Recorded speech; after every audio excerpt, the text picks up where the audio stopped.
Bueno, bienvenidos a nuestro jueves de Excedra, el único de este mes porque, bueno, ya saben que se acerca la Feria del Libro y entonces estamos preparándonos para el evento más grande, entonces estamos medios justos de tiempo y bueno, y organizar esto lleva su tiempo, pero igualmente, sabiendo que mañana Panamá celebra los 100 años del canal, la novela de la que hablaremos el día de hoy nos vino perfecto para hacerle honor a la celebración.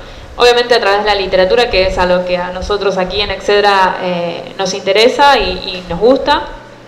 Entonces, bueno, decidimos invitar a Myrna Pierce, que está aquí con nosotros, que es escritora del libro Inseparable. La novela está escrita en inglés y es el primer volumen de una trilogía que toma como contexto la construcción del canal. Inseparable cuenta la historia de amor entre Romy y Lord Ashley Hawke. Ella es una belleza local y él es un británico que acompaña a la expedición francesa, que llegará a Panamá, en ese momento que era parte de Colombia, Panamá, para crear un canal que conectara los dos océanos, similar al del canal de Suez. La historia va mutando, trasladando al lector desde el escenario local, es decir, desde lo que es Panamá, a París, Egipto y los Estados Unidos. La novela pertenece al género romántico histórico, podemos decir, donde una historia de amor está complementada por un escenario y un tiempo diferente al actual, y en cuya narración hay muchas referencias a los detalles como las costumbres, los comportamientos sociales, la política de la época, los valores de la época también. Un poco sobre la autora. Myrna Pierce vivió en la zona del canal durante toda su vida, fue a los colegios allí. Luego su vida la llevó a permanecer en diversos países como diplomática. Tienen 25 años de carrera diplomática, ¿no? Exacto. La literatura era una de sus pasiones. De hecho, estudió literatura. Sí, y por ello, bueno, se decidió escribir Inseparable y Amber Blood, su otra novela publicada que sucede en un contexto de la Segunda Guerra Mundial, que también está aquí a la venta. Pero bueno, hoy vamos a enfocarnos, obviamente, por lo que es la fecha especial, el día de mañana, Inseparable, y además porque obviamente es Panamá y bueno, estamos en Panamá. Nos vamos a enfocar en Inseparable, en esta historia de amor. Y bueno, vamos a hacer unas preguntas no solo sobre el libro, pero también sobre como escritora y lectora. Así que bienvenida. Gracias. Sí, quería explicarte que yo viví en Panamá y en la zona del canal. Yo nací en Panamá, en lo que es ahora la Avenida Cuba, donde está el alcalde. Ese era un famoso hospital. Y ahí nací yo, donde vive el alcalde, o mejor dicho, tiene sus oficinas. Pero después mi mamá se casó, ella era viuda, se casó con un americano y nos fuimos a la zona. Después compraron casa en Panamá, volvimos a Panamá. Mis amistades eran panameñas, americanas, éramos de todas partes, realmente. Y me crié en una comunidad muy internacional, aunque no lo parezca, Panamá es súper internacional. Y hoy más que nunca, pero aún en esos tiempos también. Entonces, esta fue una de las razones que me impulsó. Yo siempre quise escribir porque me gusta la literatura, pero siempre quise escribir ficción. Claro que al educarse uno en literatura tiene que escribir tesis y disertaciones y cosas así que no son ficción, pero mi verdadera pasión es escribir cuentos y hacerlos tan real que la gente me diga, it sounds so real, suena tan verdadero ese cuento que yo creía que era tu vida. Bueno, este es el mejor piropo que me pueden dar a mí. Por eso escribí sobre el canal, porque dicen que hay que escribir sobre lo que uno conoce, ¿verdad? Cuando yo era chiquitita, aquí no había un puente de las Américas. El puente se tenía que abrir para dejar pasar los barcos. Y yo no sé cuántas horas de mi niñez pasé esperando que pasaran los barcos. Yo debe haber tenido 3 años cuando me di cuenta que estábamos esperando que pasara un barco. Pero toda mi vida el canal ha sido parte de ella, de mis conocimientos, de lo que estudiábamos en la escuela, en la zona. La razón que ellos estaban aquí era por el canal. Así es que, ¿qué más? ¿Qué mejor sería un tema que ese para el fondo, ¿verdad? Pero sí es un tema muy complejo, el modo que yo lo quería hacer. Yo quería escribir el fondo de la historia de Panamá, no solamente del canal. Entonces, en ese mismo tema, yo quería escribir la historia de Estados Unidos en relación al canal y esos tiempos. Entonces, el canal para que fuera terminado, desde que lo empezaron los franceses, demoró 34 años. Entre tanto, yo escribiendo esta novela que les estamos presentando hoy, me duré 33 años. Así es que casi el tiempo que tomó para el canal. Entonces, ¿qué más les podría decir así del fondo, verdad? Las personas en esta novela fueron inventadas por la historia que yo quería contar.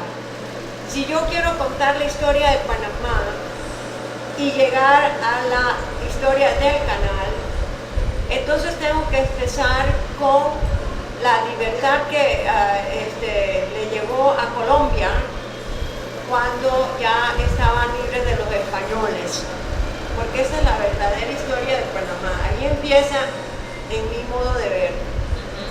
Una de las cosas muy, muy lindas que aprendí de la historia de Colombia es que liberaron sus esclavos antes que cualquiera.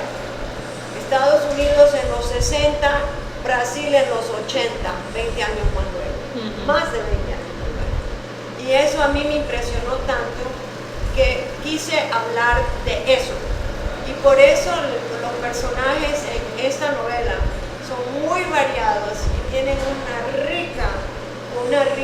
un rico fondo, una razón de ser, porque quiero escribir la historia de Panamá y todo lo que rodeó la historia del canal en Panamá y en otros lugares. Por eso incluí Egipto. Si no hubiera sido por Egipto y el canal de Suez, ¿verdad? Jamás hubiera venido Fernando de Lesseps a Panamá a hacer un canal. No se le hubiera ocurrido, ¿verdad? Entonces, eso para mí es muy importante, poner todo lo que rodeó esa historia del canal. Esta es como una precuela, se podría decir, de lo que va a ser la tercera novela de la trilogía. La segunda novela sale, si Dios quiere, en octubre, y entre tanto vamos a ver si conseguimos un buen traductor o traductora artística del inglés al español, porque si yo traduzco esto no sería suficiente. Mi dominio del español es perfecto para cuestiones de informes diplomáticos y cosas así, pero no para una obra artística. Eso requiere un dominio artístico del idioma, lo cual yo no puedo decir que lo tengo en español. Un poco, nos contó bastante acerca del libro, pero le voy a hacer por lo menos algunas preguntas que me llamaron la atención acerca del libro. La primera es, Inseparable es un libro que, hay gente que le gusta mucho el romance. A mí en particular lo que me gustó del libro es el tema del contexto histórico, es decir, esta de construcción del canal y cómo todos los detalles de las costumbres, los valores que hablamos de la época, que realmente te colocan en ese lugar y uno se lo puede imaginar. Y la pregunta va enfocada a esto, es ¿cómo es el proceso de investigar todo el trasfondo de costumbres, de la política, lo que es el contexto histórico de la novela? ¿Cómo es ese proceso? Puede ser bastante exhaustivo. Sí. Bueno, no quiero quitarme laureles, ¿sabes? Pero toda mi vida, este libro yo creo que no cualquiera lo podría haber escrito, la verdad sea dicha, porque yo estudio Panamá y lo viví desde niña. Formalmente, el español que yo hablo ahora lo perfeccioné en Estados Unidos, porque estudié literatura hispana y también hispánica y latinoamericana y francesa. Entonces, mi disertación fue sobre la literatura panameña de tema canalero, o sea, había en ese tiempo como 64 novelas. todas me las leí. Todas me las leí. Entonces vi que era demasiado el tema, pero yo lo rebajé a raza, color y prejuicios en la novelística panameña del tema canalero. Y entonces así pude hablar mucho de Joaquín Beleño, por ejemplo, que es muy conocido en Panamá, él ya murió. Joaquín me permitió el gran honor de poder entrevistarlo. Eso fue maravilloso. Un hombre excelente en muchos modos. Entonces así fui absorbiendo todo lo que era los sentimientos. Encima de eso había vivido en Panamá, teníamos otra visión de la raza en Panamá que en la zona. En la zona todo el mundo hacía alardes de que no eran racistas, pero había un sistema que escondía el racismo muy, muy eficazmente. Después viví en Mississippi, por eso la novela Amber Blood tiene una muchacha mississippiana, y vi que en ciertas formas el racismo era peor en la zona que en Mississippi, porque por ejemplo en Mississippi, si usted tenía plata podía comprar en cualquier tienda, no importaba su color ni la raza, porque a veces no tenía que ver con el color sino con la raza. Entonces todo esto me intrigó, tengo que decirlo, y me sentí muy ofendida, porque si hay algo que yo detesto es ese modo de ver a la gente superficialmente. Yo creo que mi vida interior es muy rica.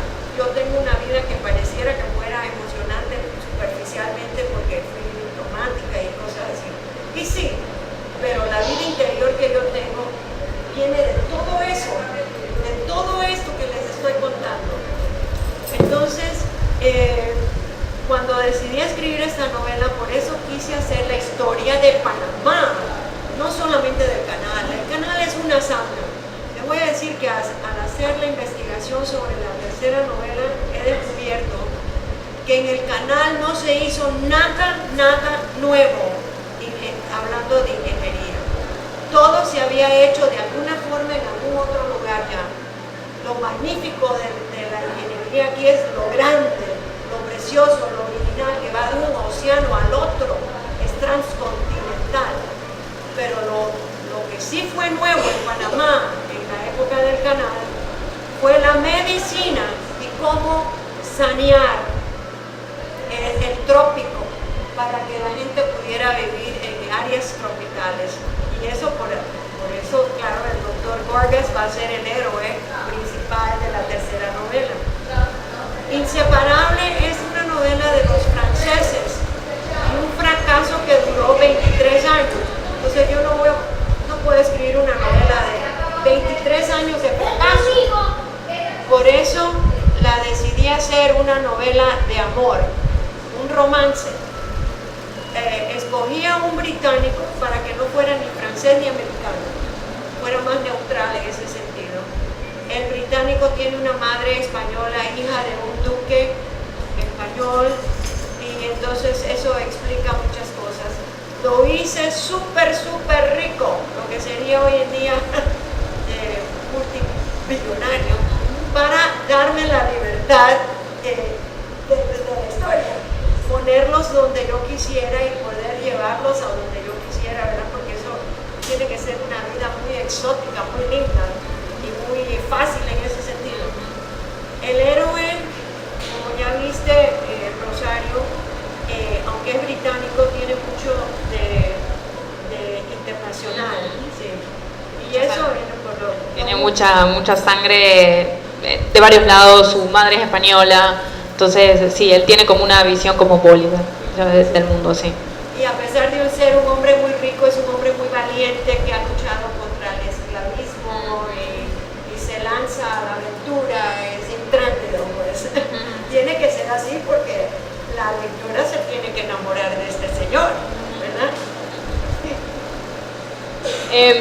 Un poco, bueno, yo viniendo de Argentina, hay una escritora que se llama Florencia Bonelli, que escribe historias románticas dentro de contextos históricos, en general en Argentina. Es una de sus novelas más famosas, Indias Blancas, que transcurren justamente en la época de los indígenas en Argentina y bueno, con los españoles.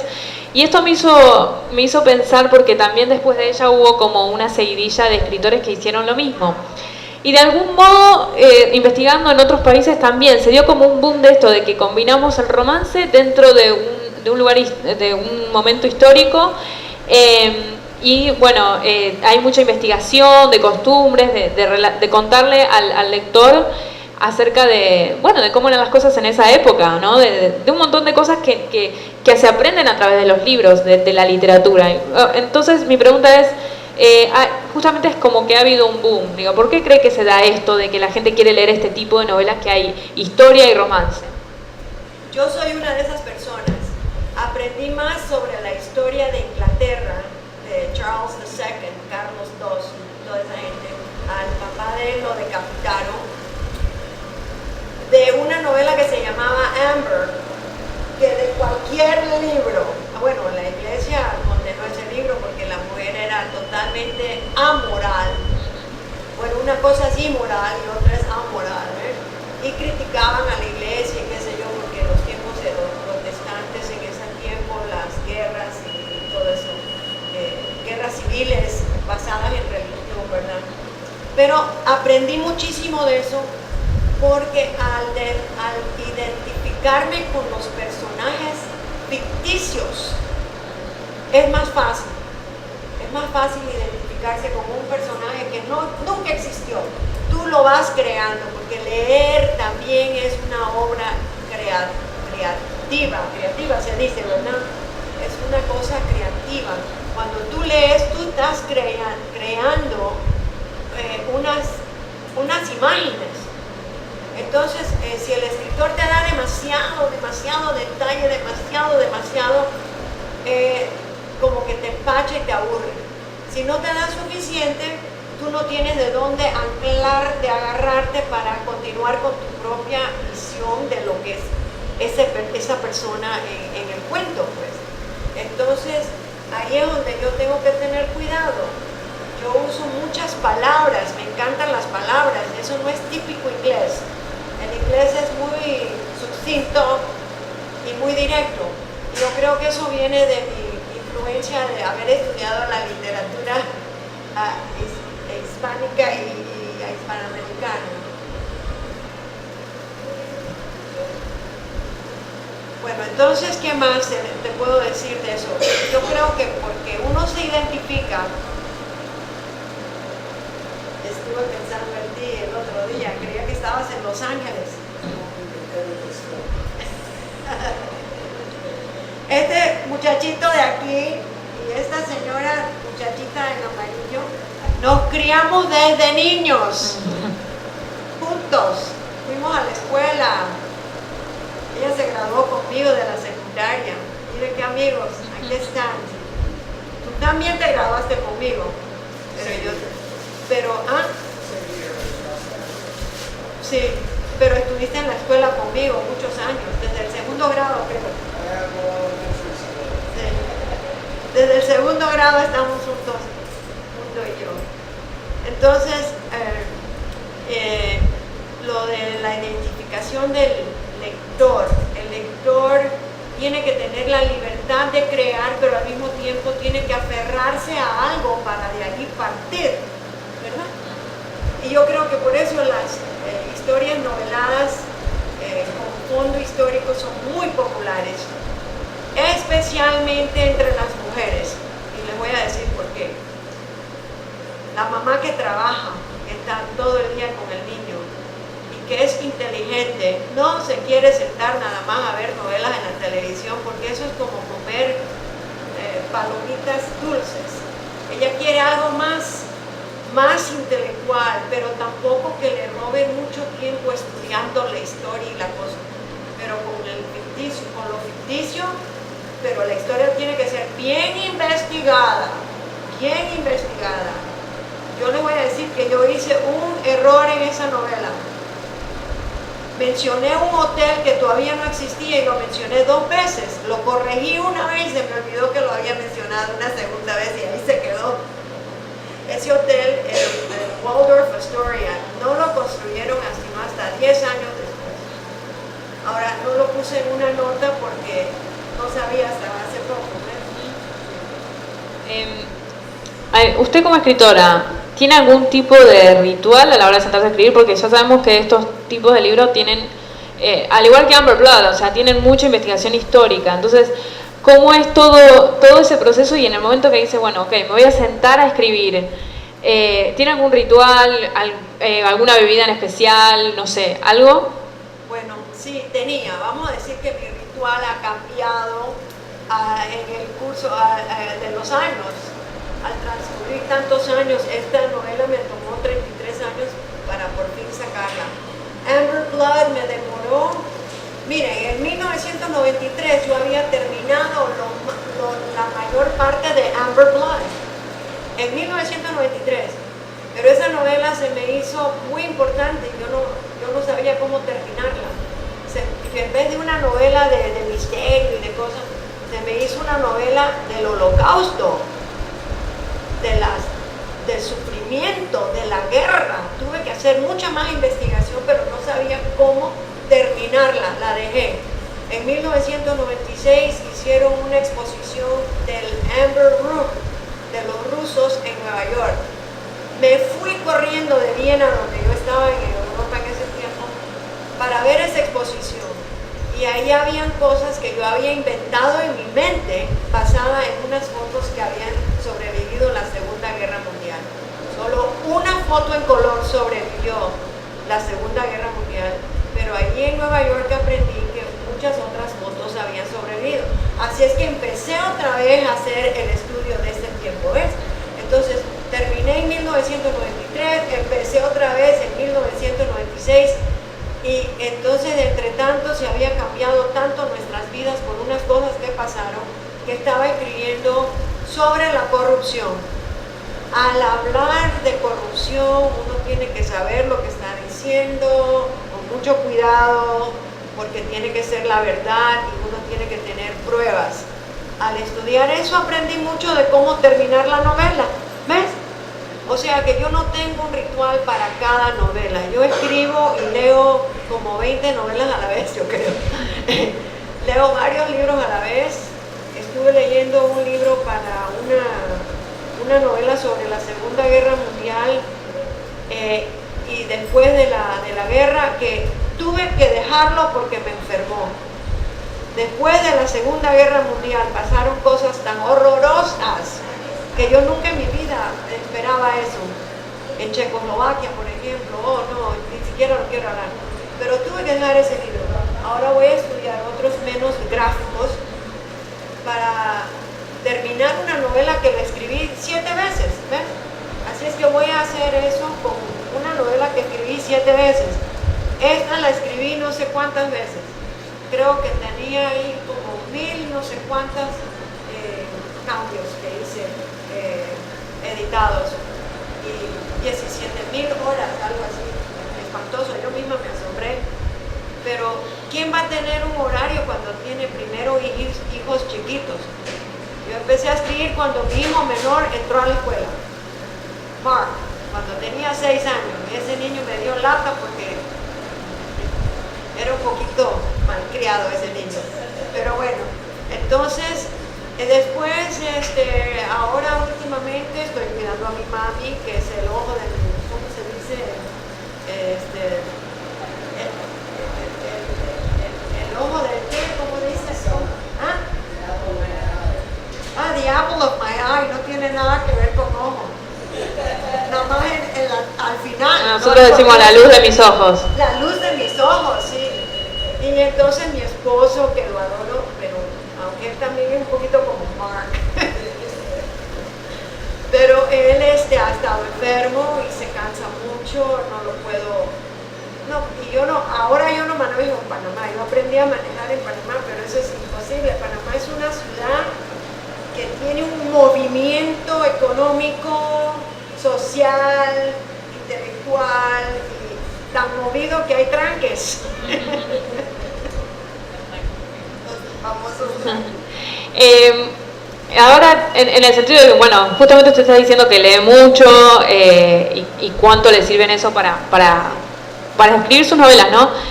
Y sé que esta es una pregunta muy difícil para un lector. ¿Cuáles son sus libros favoritos? Bueno, es que he tenido tantos favoritos en diferentes épocas de mi vida, ¿verdad? Mi favorito, que lo tuve por muchos años, fue Los Miserables. Ah, claro, Victor Hugo, bueno, yo no quiero ser como Victor Hugo. Victor Hugo tenía una gran falta. Victor Hugo creía que era Victor Hugo, porque ese hombre era perfecto. Entonces, claro, yo no podía aspirar en ese tiempo a escribir como Victor Hugo. Pero lo que pasaba es que en Panamá, cuando yo leí ese libro, no teníamos televisión. Acuérdense de eso, la televisión vino a Panamá cuando yo tenía 16 años. Nosotros leíamos libros de ficción para entretenernos, íbamos a las películas de vaquero y qué sé yo, creo que costaba 35 centavos entrar al teatro en ese tiempo, pero bueno, la cuestión es que leíamos mucho comparado con hoy. Los muchachos hoy tienen televisión, tienen el internet, tienen esto, tienen lo otro, manejan carros en todas partes, se van a las fiestas, el teléfono que toma hasta fotos y etcétera. Nosotros no teníamos eso. Entonces, lo que sí yo noté, que al releer las novelas de Victor Hugo, me aburrían. ¿Por qué? Porque en ese tiempo tampoco tenían televisión, ni películas, ni nada, y él tenía que describir todo. Hoy en día tú no tienes que describir la jungla, porque un niño de 3 años, por Walt Disney, ¿verdad?, conoce lo que es la jungla. Tú no me tienes que decir que la hoja era así, que lo es, y que el verde, y que la cosa, pero en esos tiempos sí. Entonces el sistema, hace poco leí Ben-Hur. Ben-Hur lo publicaron en 1800, oigan esto, 1880 y pico, 89, algo así. Lo escribió un famoso, Wallace se llamaba él, un famoso escritor, y tiene toda la virtud de ser exactamente como escribiría una persona de esa época. Mi hija quería leerlo y yo le dije, yo creo que tú no vas a poder leer esto, te vas a aburrir y no vas a conocer todas las referencias antiguas de la Biblia, de las épocas de las guerras en África que él conocía, por ejemplo. Yo las conozco porque escribo sobre esas épocas también, ¿ves? Pero mi hija no. Entonces me dice, no, yo puedo leer también. Le enseñé una página difícil y puso el libro por allá, no lo leyó.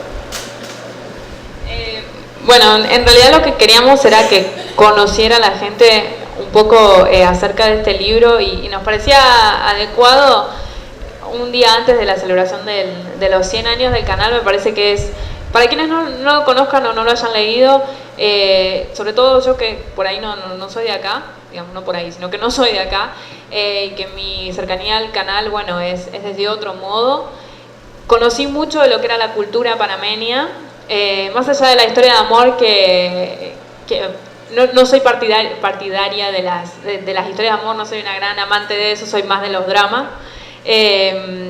Pero si quieren leer un libro que hable del canal y que sea atractivo, interesante, entretenido, porque a veces uno no quiere leer justamente historia, Inseparable me parece que es una buena opción, y creo que los 2 libros que vienen también que continúan, y esa era una de las cosas que quería también hablar con ustedes, justamente lo hizo en trilogía para continuar esta idea de la construcción del canal y poder abarcar toda la construcción. Exactamente.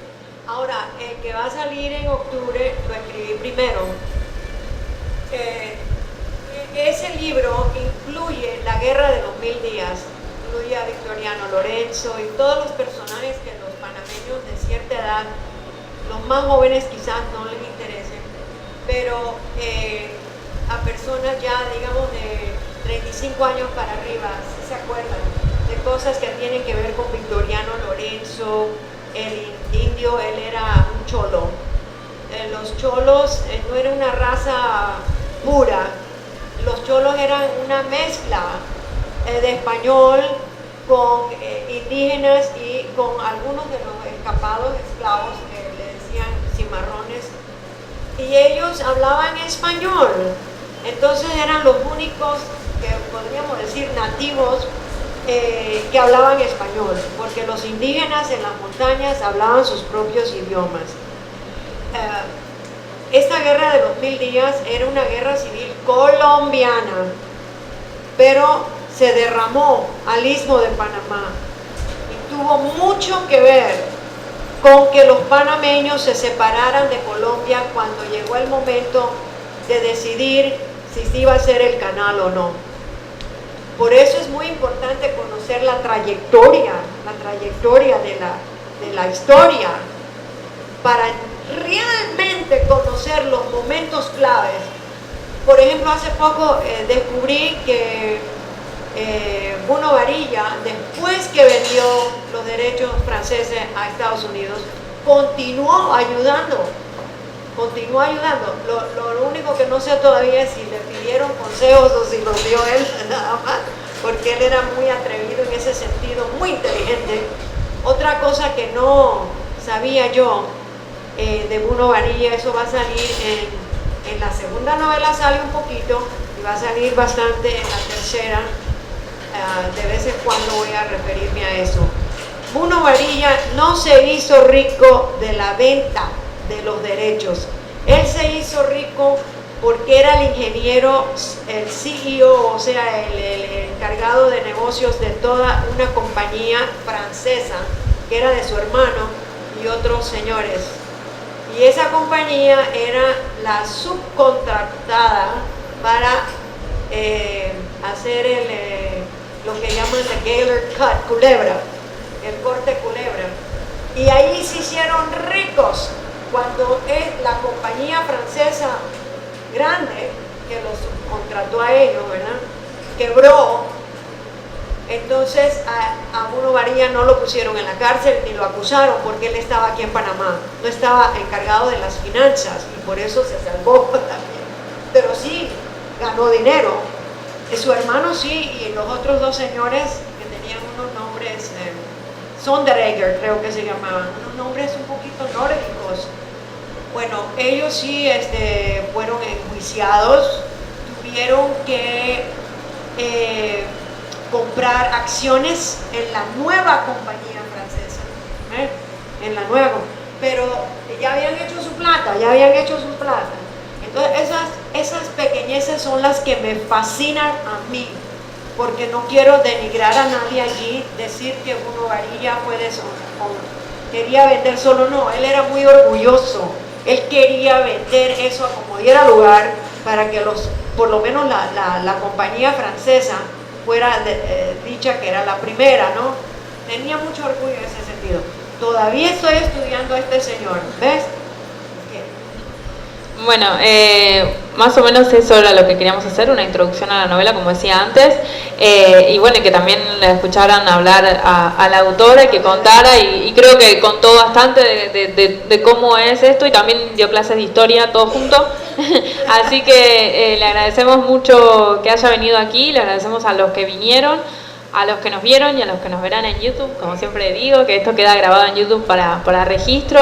Y bueno, y los invitamos a que lean Inseparable, que ya que estamos a punto de celebrar los 100 años y digamos es la historia de, bueno, no de mi país, pero del país en el que vivo y de muchos panameños que están interesados. Digo, es bueno reencontrarse con la historia de su país y conocer un poco más. Así que les agradecemos a todos y le agradecemos a usted. Gracias.